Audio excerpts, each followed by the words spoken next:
Magandang araw sa inyong lahat, sa aking kapwang mambabatas at higit sa lahat sa sambayan ng Pilipino na ating pong pinaglilingkuran. Sa araw na ito, hindi lamang natin muling binubuksan ang sesyon ng Kongreso. Sinasalubong natin ang panibagong yugto ng ating sama-samang paglalakbay bilang isang bansa.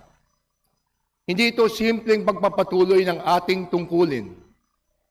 Ito ay pagpapatibay ng ating tunay na layunin at paninindigan.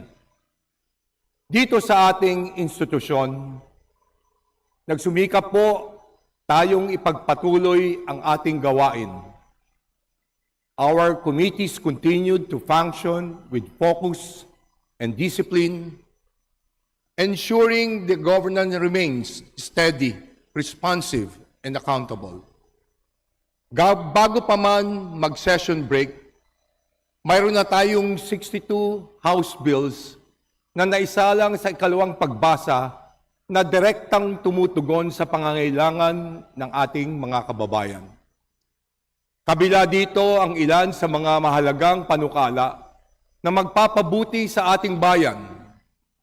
Ngayong linggong ito, tatalakayin natin ang National Land Use Act upang magkaroon tayo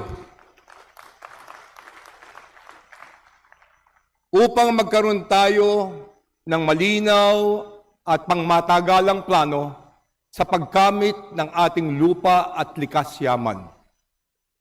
Panahon na rin na upang pagtibayin natin ang panukalang batas para sa 4Ps upang matiyak ang tulong sa ating mga pinakamahihirap na kababayan ay mananatiling maayos at sapat at napapanahon. Para tugunan ang krisis sa dulot ng tensyon ng Middle East, agad nating binuo ang LEAD o Legislative Energy Action and Development Joint Committee na hindi lamang isang istruktura ng koordinasyon, kundi isang mas sistematiko at mas epektibong mga hakbang para makapagpasa ng mga batas na sasagot sa ating mga pinagdadaraanan.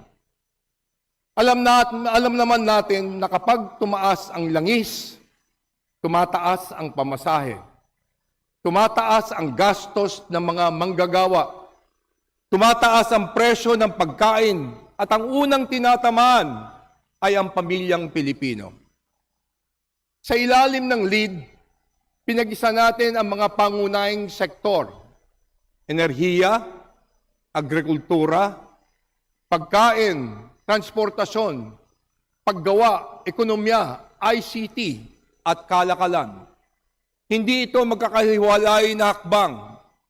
Ito ang pagsulong ng isang matibay na plano, isang malinaw na direksyon upang may sakatuparan natin ang layunin natin para sa isang ekonomiyang gumagana at nagbibigay ginhawa sa araw-araw ng buhay ng Pilipino.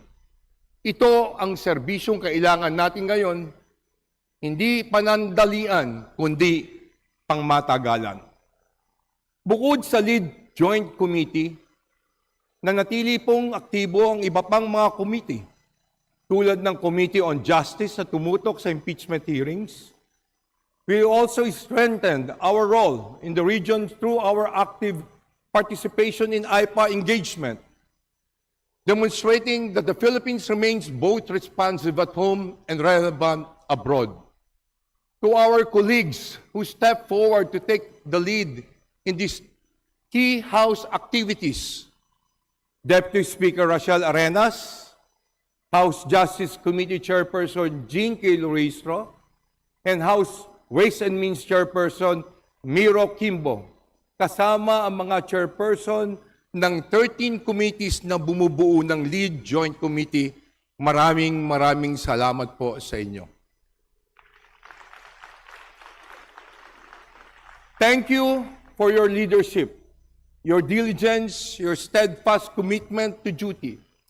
Ito po ang diwa ng ating paglilingkod. Handa sa anumang hamon at laging nakatuon sa kapakanan ng bayan.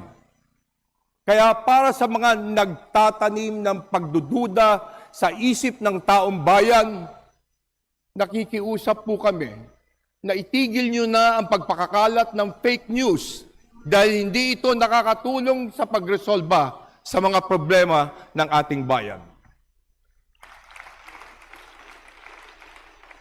Gusto ko rin pong idiin na wala po kaming ibang hangarin kundi makapaglingkod at gawin ang aming mga responsibilidad dito sa Kamara.